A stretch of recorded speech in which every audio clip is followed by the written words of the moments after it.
Assalamualaikum warahmatullahi wabarakatuh. Saya perkenalkan, nama saya Muhammad Fikdar Hasan, mahasiswa aktif Universitas Nurul Jadid, Prodi Hukum, semester 6A. Dalam hal ini akan saya menjelaskan tentang pengertian hukum pertambangan. Hukum pertambangan adalah hukum yang mengatur tentang penggalian atau pertambangan biji-biji dan mineral-mineral dalam tanah, seperti kromit, magnetik, dan pentlandit dalam bahasa ilmiah.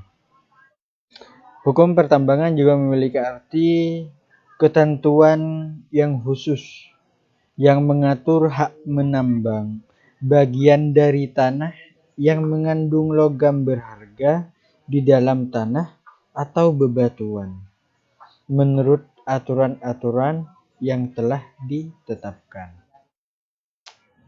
Hukum pertambangan juga memiliki arti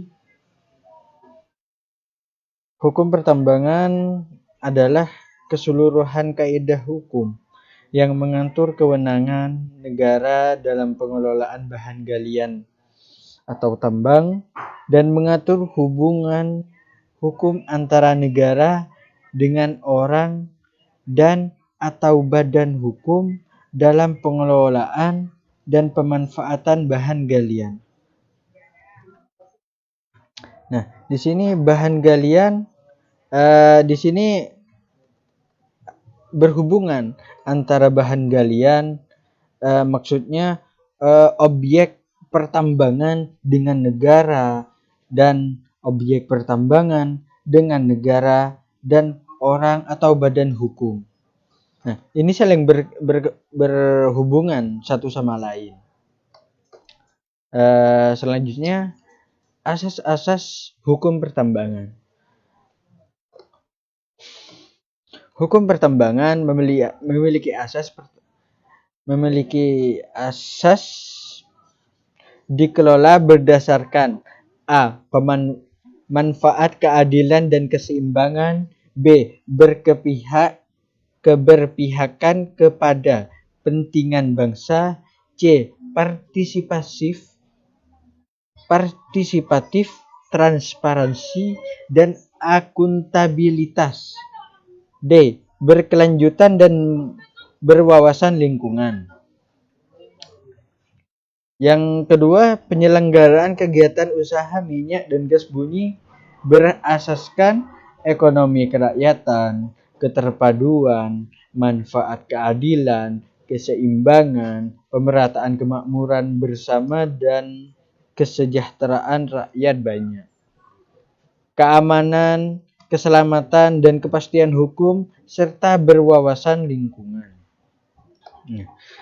Selanjutnya, ini adalah tujuan pengelolaan mineral dan batu bara. Tujuan yang pertama ialah menjamin efektivitas pelaksanaan dan pengendalian kegiatan usaha pertambangan secara berdaya guna, berhasil guna, dan berdaya saing.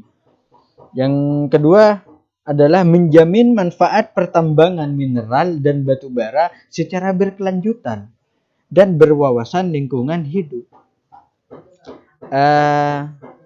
Tujuan yang ketiga, menjamin tersedianya mineral dan batu bara sebagai bahan baku atau sebagai sumber energi kebutuhan dalam negeri.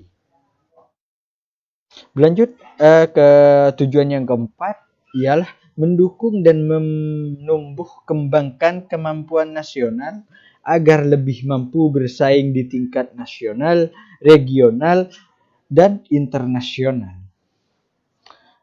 Tujuan yang kelima, meningkatkan pendapatan masyarakat lokal, daerah, dan negara, serta menciptakan lapangan kerja untuk sebesar-besarnya kesejahteraan rakyat.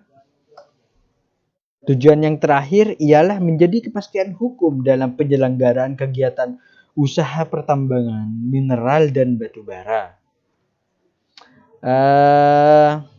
Selanjutnya ialah kegiatan pertambangan. Kegiatan pertambangan memiliki runtutan sebagaimana berikut: penyelidikan umum, eksplorasi. Sebelum melakukan pertambangan, kita harus melakukan eksplorasi dulu. Apakah tempat ini memang punya potensi untuk diadakannya pertambangan, atau dia punya potensi atau tidaknya di tempat ini.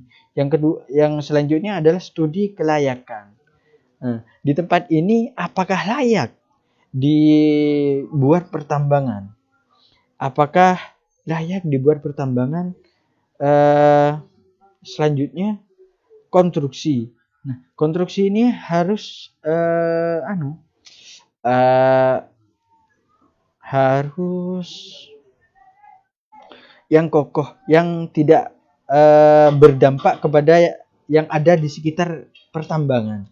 Nah, yang selanjutnya adalah penambangan dan pengelolaan dan pemurniannya, serta pengangkutan dan penjualan, serta kegiatan pasca tambang. Nah, ini adalah sedikit penjelasan tentang pertambangan. Yang semoga mudah dimengerti. Mohon maaf jika ada salah tutur kata ataupun dalam video ini mungkin ada kesalahan. Saya hanyalah manusia biasa yang penuh rasa, penuh kesalahan dan penuh keluputan. Ya, mungkin itu saja dari saya. Sekian, terima kasih. Wassalamualaikum warahmatullahi wabarakatuh.